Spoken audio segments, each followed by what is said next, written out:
എല്ലാവർക്കും KPS കറി വേൾഡിലേക്ക് സ്വാഗതം. ഇന്ന് നമുക്ക് വളരെ പെട്ടെന്ന് തയ്യാറാക്കാൻ പറ്റുന്ന എന്നാൽ വളരെ ടേസ്റ്റി ആയിട്ടുള്ള ഒരു ചോറ് കൊണ്ടുള്ള ഒരു വിഭവമാണ് ഉള്ളിച്ചോറ് ഉണ്ടാക്കാം.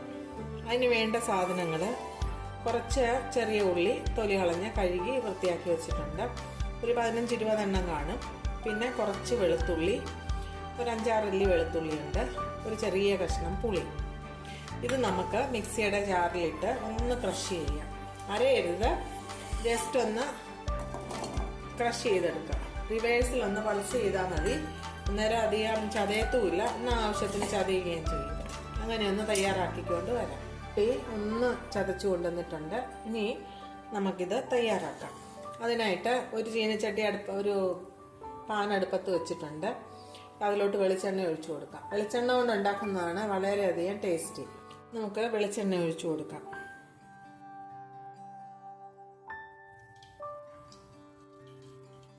നമ്മുടെ വെളിച്ചെണ്ണ ചൂടായി.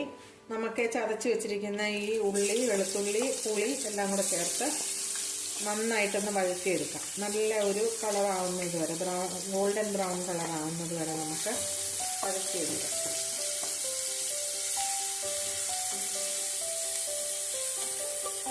നന്നായിട്ട് മൂത്ത് വരുന്നത് വരെ നമുക്ക് വെയിറ്റ് ചെയ്യാം. നമ്മുടെ ഉള്ളി മൂക്കാനിട്ടത് നന്നായിട്ട് മൂത്ത് ഗോൾഡൻ ബ്രൗൺ ആയി. ഇനി ഇതിലേക്ക് കുറച്ച് കറിവേപ്പില ഇട്ട് കൊടുക്കാം. ഇനി ഇതിലേക്ക് നമുക്ക് ചോറിട്ട് കൊടുക്കാം. ചോറ് എപ്പോഴും ചൂട് ചോറിടുന്നതിനെക്കാട്ടിലും നല്ലത് തണുത്ത ചോറിടുന്നതാണ്. തണുത്ത ചോറാണ്. ഞാൻ നേരത്തെ ചോറുണ്ടാക്കി തയ്യാറാക്കി വെച്ചു. ഞാൻ എടുത്തിരിക്കുന്നത് ഇന്ത്യ ഗേറ്റിന്റെ ബാസ്മതി റൈസ് ആണ്.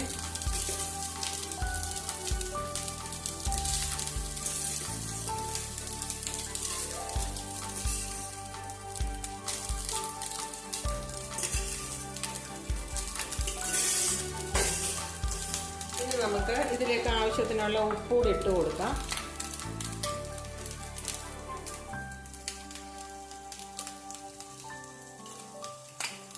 എന്നിട്ടിനി നന്നായിട്ട് ഇളക്കി യോജിപ്പിച്ചെടുക്കാം. ഇത് കഴിക്കുന്നതിന് പ്രത്യേകിച്ച് കൂട്ടാനൊന്നും ഇല്ലെങ്കിലും വളരെ ടേസ്റ്റിയാണ്. ഇനി ഇതിലേക്ക് നമുക്ക് ഇച്ചിരി ചില്ലി ഫ്ലേക്സ് ഇട്ട് കൊടുക്കാം. അത് നേരത്തെ ഇട്ട് കൊടുക്കേണ്ടതായിരുന്നു, ഞാനങ്ങ് മറന്നുപോയി. അപ്പം നമുക്ക് നടുക്കോട്ട് വെച്ച് സ്വല്പം വെളിച്ചെണ്ണ ഒഴിച്ച് ആ ചില്ലി ഫ്ലേക്സ് ഒന്ന് ചൂടാക്കിയെടുക്കാം. അതങ്ങ് വിട്ടുപോയി.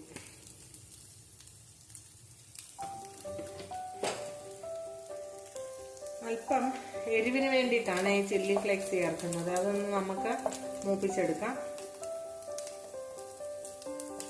എന്നിട്ട് ചോറും എല്ലാം കൂടെ നന്നായിട്ട് നമുക്ക് ഇളക്കിയെടുക്കാം.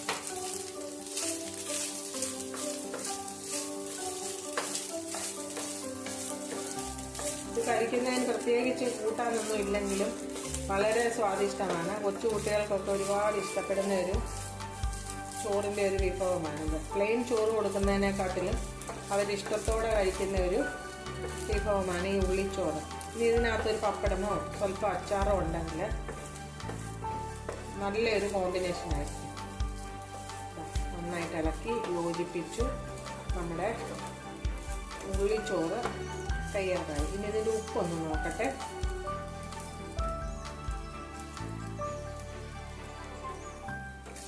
ഉപ്പൊക്കെ ഉണ്ട്. ഇനി ഇത് നമുക്ക് വേറൊരു പ്ലേറ്റിലോട്ട് മാറ്റാം.